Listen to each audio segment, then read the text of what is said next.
আপনাদের সবাইকে স্বাগত জানাচ্ছি। আশা করি আপনারা সবাই ভালো আছেন। আমরা আজকে যে টিপসটি নিয়ে আলোচনা করব, আশা করি আপনাদের সবার উপকারে আসবে। তবে চলুন বন্ধুরা দেখে নিন আজকের এই ভিডিও টিপসটি। বন্ধুরা, আমার কোনো চেহারা দেখতে চাইলে ও নতুন নতুন ভিডিও টিপস পেতে চাইলে অবশ্যই চ্যানেলটি সাবস্ক্রাইব করে রাখুন। চলুন তাহলে দেখে আসি আজকের এই ভিডিও টিপসটি। একজন আমার কাছে প্রশ্ন করেছে, আপু আমরা সকলেই জানি যে মহিলাদের গোপনাঙ্গের ভেতরে একটা পাতলা পর্দা থাকে। যৌন মিলন ছাড়াও এই পর্দাটি ফেটে যেতে পারে কিনা বা ছিদ্র হয়ে যেতে পারে কিনা দয়া করে জানাবেন।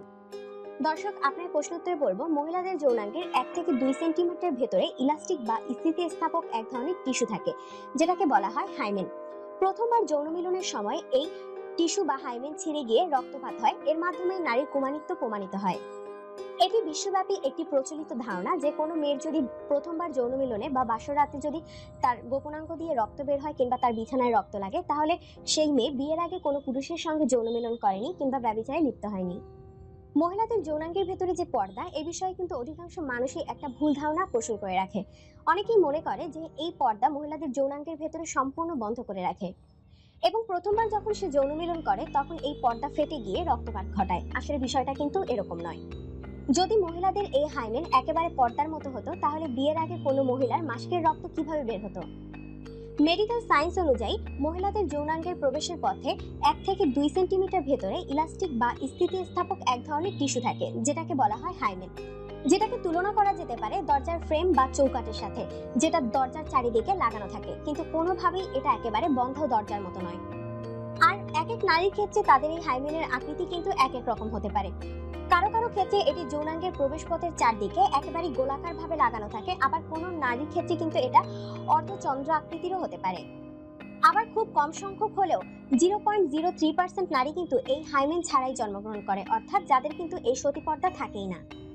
কিছু কিছু মহিলার হাইমেন থাকে খুবই পাতলা, আবার কিছু কিছু মহিলার হাইমেন থাকে কিছুটা মোটা। যে সকল মহিলাদের এই হাইমেন অনেক পাতলা থাকে, তারা কিন্তু কোনো কারণে সাইকেল চালালে, সাঁতার কাটলে কিংবা হঠাৎ করে পড়ে গেলে খুব সহজেই তাদের এই হাইমেন ছিঁড়ে যেতে পারে।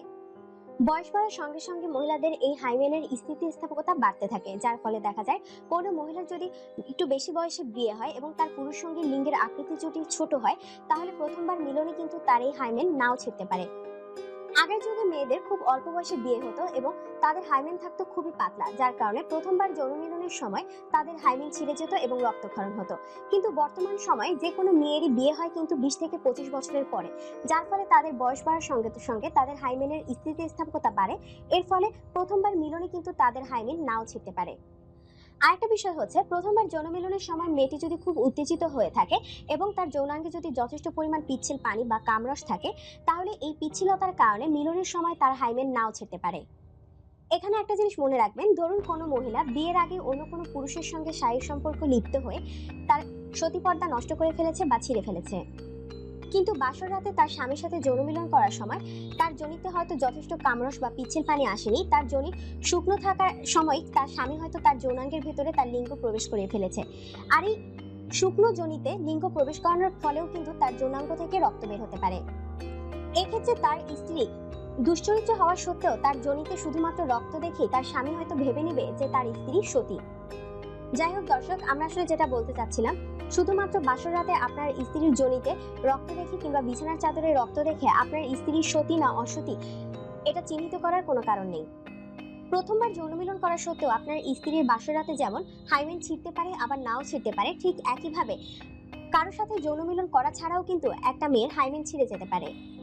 পুরুষরা যেমন হস্তমৈথুন করে, এরকম অনেক মহিলারই বিয়ের আগে তার হাতের আঙ্গুল দিয়ে ফিঙ্গারিং কিংবা হস্তমৈথুন করার অভ্যাস থাকে। এক্ষেত্রে তার হাতের আঙ্গুল কিংবা নখের আঘাতেও কিন্তু তার এই হাইমেন ছিঁড়ে যেতে পারে। সেই সাথে কোনো কারণে জোরে আছাড় খেলে, সাঁতার কাটলে, সাইকেল চালালে, দড়ি লাফ দিলেও কিন্তু সহবাস ছাড়াও মেয়েদের এই হাইমেন ছিঁড়ে যেতে পারে। তাই বাসর রাতে আপনার স্ত্রীর যোনিপথে রক্ত দেখলে তো ভালো, তাকে আপনি সতী ভেবে নেবেন, কিন্তু যোনিপথে রক্ত না দেখলেই যে আপনার স্ত্রী অসতী এরকম ভাবারও কোনো কারণ নেই। আশা করি বিষয়টি বুঝতে পেরেছেন। ধন্যবাদ।